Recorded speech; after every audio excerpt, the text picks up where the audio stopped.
Hi, I'm Sheryl from BOD, and today I'll be teaching you how to do patterns.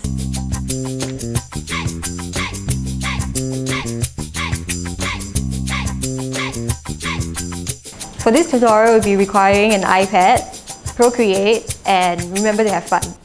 Okay, so we're going to start off by creating a grid with the grid brush. I've chosen to use like a blue color one to kind of mimic that of like the graph paper we have when we were in school. Then for the artwork itself, the patterns, I've used a Jasinki ink brush if you're using Procreate again.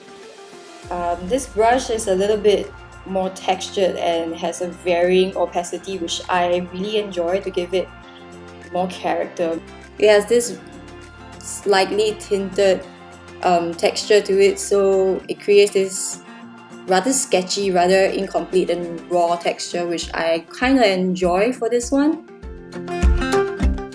So for creating this artwork, you just have to fill in the blocks, the squares on the grid, to create like this Tetris shaped objects. You do not necessarily need to be very neat with it, because maybe it's just my personal preference again, I kind of like it rough around the edges.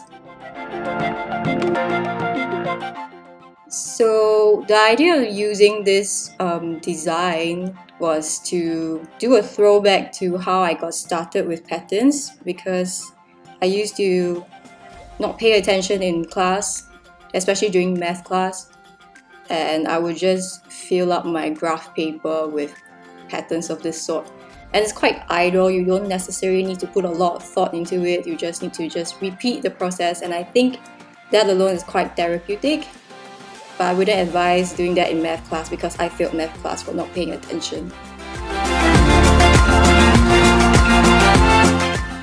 So after a while, when you have enough patterns to go around, you can just copy and select certain areas and paste it over, so you do not necessarily have to spend too much time drawing the individual blocks. So after you finish filling up the entire page with the patterns, you can choose to give it more character by adding some textures. I've used the splatter brush in this case. For the texture, you can use like a lighter shade of whatever you've been using to just go over. So that was a simple pattern tutorial, and what I did over here was to use the pattern artwork to incorporate into my self-portrait.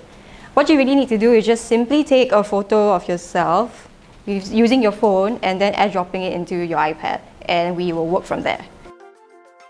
You just have to outline your silhouette and erase accordingly. You can choose to change the background and remove the grid layer, and you're done. I hope you enjoyed the tutorial. Remember to like, subscribe, and comment down below on what you'd like to see next.